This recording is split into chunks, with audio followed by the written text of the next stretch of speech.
Welcome to the archive. Today we're going to be doing a book review on Rick Strassman's DMT and the Soul of Prophecy. The book is an expansion on his original work called DMT the Spirit Molecule. And in this particular book, he takes all of the data he accrued during those studies and makes correlations to the Hebrew Bible. And before we get into the meat and the bones of it, we did just want to talk briefly on why we think the book is important and why we encourage you to read it.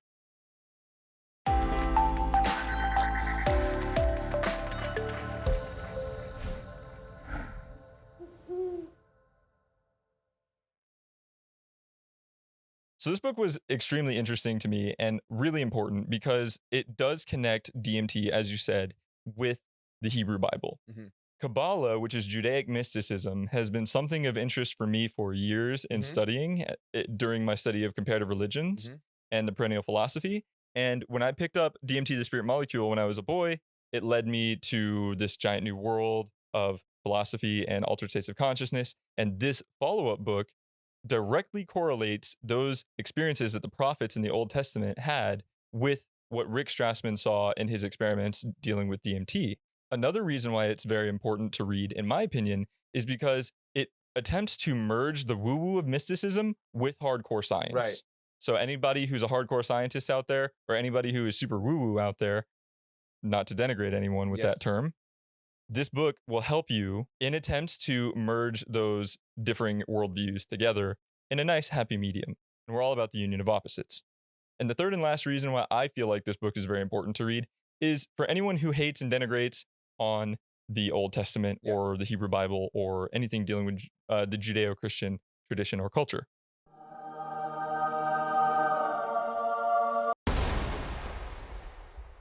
This book provides an alternative view, and it just might open your mind a bit on the subject. Now, without getting too much into Rick Strassman's original body of work, basically he was approved to just give lots of people DMT and see what happens. And he was a totally legitimate scientist. He was trying to monitor their heart pulse and do all these things. And, you know, these people were coming out having these crazy experiences. And he tried to approach it through the framework of Zen Buddhism, which I think he quickly realized just wasn't going to fit, because the Buddhist states of enlightenment are very much, you know, becoming nothing or going into the void or experiencing nothingness pretty much. And that just didn't quite work with the DMT experience. The DMT experience was more, as Rick Strassman would use, prophetic and very intimate and very visionary. And there was a lot going on. So I think he quickly realized that the framework of Zen Buddhism just wasn't going to cut it. And therefore he went back to his roots kind of, which is because he was raised in a Jewish household. And so he had to basically go back and revisit the Hebrew Bible in order to substantiate his suspicion that these experiences were maybe not identically equivalent, but at least analogous to one another. I actually found that really interesting because as a Westerner being raised in the West, studying the New Age movement and how it's sort of grown and proliferated over the course of time, a lot of people sort of lean towards Eastern religion, Eastern philosophical tradition. Right. And it doesn't really work out very well because our framework does not fit that mold. Right. How we actually operate, the language that we use, literally the structure of our language doesn't really fit the framework for some of those ideas, which require a completely different worldview and set of, I guess, hardware or software, I suppose, Right. in order to really interface with those ideas. And so I found that really interesting. Right. Because we don't generally think of the Hebrew Bible when we're thinking of psychedelic states. Exactly. Yeah. Not really, actually. And there's a lot of contention. There's a lot of argumentation out there as to whether or not psychedelics really existed back then in that area of the world at that time that could ever even elicit a sort of experience that could be confused or written metaphorically about in the Old Testament. But what Rick Strassman is hypothesizing is that there is an endogenous DMT experience. And what that means is it's happening within your body. And again, this book is just relating that potential reality to what is occurring, being written about by the prophets in the Old Testament. So to dive into the structure of how Rick Strassman actually wrote his book, the first main part is him defining terms, talking about prophecy specifically, his definition of prophecy versus how one layman might actually think about the term.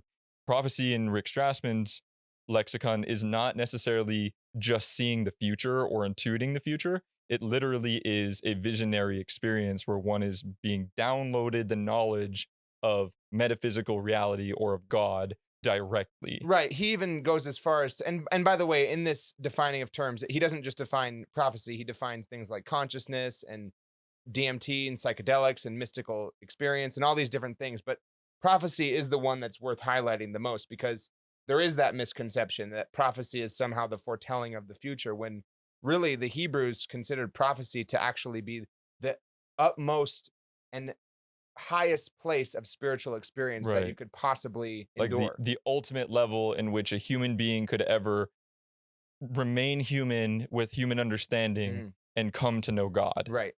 And it's a very visionary experience, which that leads me to another point that was quite interesting. Why he decided to jump ship from the Eastern tradition to the West towards Kabbalah, again, which is Judaic mysticism, is the void that he was seeking after, which doesn't really jive with the DMT experience. I find that that void often jives with the 5-MeO DMT experience. 5-MeO DMT is a different offshoot derivative of DMT, or an analog, which comes from the Sonoran desert toad or the bufo toad. And it's a different experience altogether, but DMT is the main psychedelic component there. Just a slight deviation of the molecule. Correct. The molecule that Rick Strassman used in all of his experiments in the 90s was N N Dmt, which is different. And the N N Dmt experience is quite visionary, colorful, vibrant. Whereas again, the other experience is very much a different beast. Part 2 of the book, he actually dives deeper into the Hebrew Bible. Sort of bringing up anecdotes and old texts in which he highlights the prophets and their actual experiences. Ezekiel seems to be the one that he focuses on the most. And I actually thought it was pretty interesting, some of the correlations that he made, like the wheel that was on fire, or the fact that Ezekiel felt faint, which is one of the symptoms people report when they're on DMT. In fact, if you go far enough, you lose all motor function pretty much for a brief moment in time. And also, what was the other thing? The carrier wave. The carrier wave. There's a sound. The loud noise that kept getting louder. I mean, it was to me, it just felt like it was a spot on experience for DMT. Right. It's so correlative. It's so synchronistic, to be honest. There's also the rush of the winds, the whirlwinds. So in Kabbalah and in Hebrew, there's a lot of nuance in their language and a lot of things that are hidden and encodified within their language. Where if you read these Old Testament texts from a traditional point of view and understanding the secret, I suppose, or the encoded bits of information, it will begin to make more sense. But in studying that language and studying the texts that were written by these prophets, such as the vision of Ezekiel, it seriously is the DMT experience. Almost to a T, it's scary. And I think it was easier for Rick Strassman to make those correlations because he did briefly mention that he was raised in a Jewish household and he knew a little bit of Hebrew. So just want to harp on that point, that it's really hard to understand these stories without being able to see them through the lens of the Hebrew language.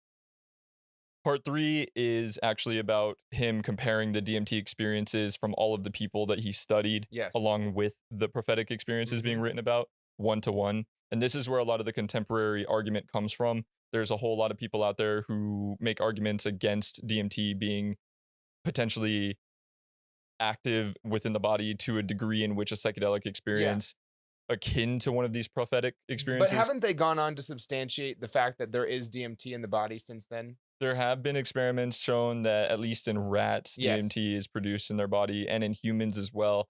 But there's a lot of confusion. Nobody quite knows if it's synthesized or how the body actually produces it.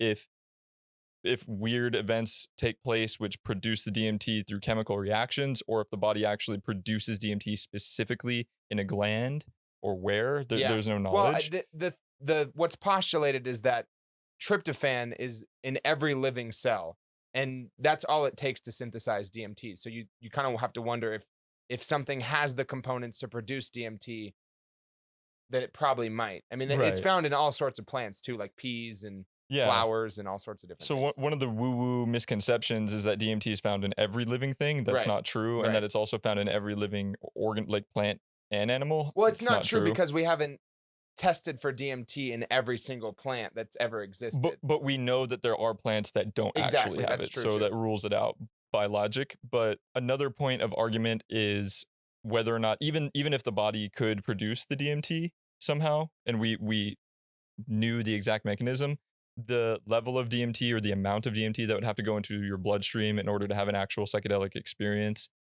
is too great that the body couldn't produce that much DMT in order to have endogenous experiences. There's a whole, I don't want to digress too much, but there's a lot of argument as to whether or not it's even possible, whether or not Rick Strassman's hypothesis is correct.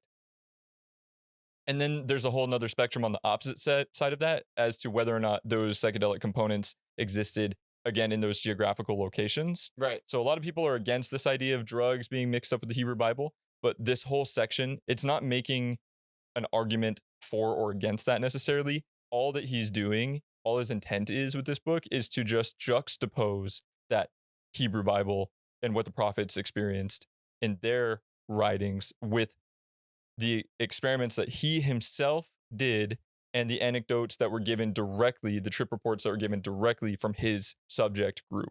And on that note, I actually have one other thing to say is that another way you could approach this is that maybe the reason the stories are so similar to the experiences that were conducted is because we live in a culture that was once predicated on the Judeo-Christian doctrine, and therefore it's kind of the ideas are embedded into us, and therefore they come about when we have these experiences. Who knows what would happen if you did these experiences, if you did these drugs in another pocket of the world? Because he does go on to say that there was one person in his whole roster of people who were given the DMT that did experience the void, but he pointed out that they had kind of dedicated their whole life to Buddhism. And so there is a certain level of cultural filter playing a role as well. Which Ken Wilber, to digress again, talks often about in his integral philosophy, where it bleeds into the idea of the perennial philosophy, which we do talk about in another episode, in which if there is this true absolute reality that exists out there and we can only intuit it with our own particular filters and subjective experiences, it makes sense that, as you're saying, a Westerner may have these beautiful lights, colors, seeing angels or whatever, whereas someone from the East might experience the void. But not to make overgeneralizations, you and I, simply because Rick Strassman is not necessarily making that point or trying to at least drive it. He's not driving that point necessarily. This book is very speculative. Right. He's not purporting anything. Exactly. He's not claiming to have the absolute knowledge on whether or not DMT and the Hebrew Bible are actually connected for sure. But it's like a fun thought experiment. Yeah. And there's enough synchronistic detail in the text versus what his subject group said, where he wrote a book about it. And it was very compelling. And it sent me off on a giant rabbit hole, which led to a very deep understanding of certain major world religions and psychedelic experiences, as well as altered states of consciousness and much else. So it's still worth the read. That being said, the very last bit of the book, he does talk about metaphysics and potential hypotheses for the future of prophecy and what that means. And I understand that for maybe, a logically minded scientist, that can kind of put you off, but consider the character of the message bearer, which is Rick Strassman. He was a very straight edge scientist. He wasn't drawn to psychedelics early in his career. It was really something that he stumbled upon. And it's interesting to see such a straight edge scientist go on to try to correlate the mystic and the scientific in such a way. And it's fascinating, just even thinking about it in that way, thinking of having these experiences on these altered states of consciousness, whether it be from a drug-induced frenzy, psychosis, or a schizophrenic episode, or a dream that you had, or a near-death experience, whatever it may be. When you're in these altered states, the things that are occurring to you potentially have occurred to many others in the past. And those experiences may or may not have given rise to what are major world religions, which then also operate on our culture. And it's sort of like a self-looping system of heightened awareness and then lower states of consciousness interacting with the dogma that arises out of those heightened states. And it's sort of this like ping pong game. And thinking of it in that way is very interesting. And there's a lot of implication there. And this book opened that door for me. If anything, it's worth the read just because it was really fun and compelling in that way. So we hope this book review has been interesting for you. We hope it's been interesting enough that where you might actually go read the book. If you do end up reading the book, please let us know in the comments how you felt about it. And with that being said, you know where to find us. We're on every social media streaming platform. If you need to find links to specific areas, please visit the YouTube episode, and all the links will be in the description. And with that, I'd like to thank you for joining us and continuing the great conversation.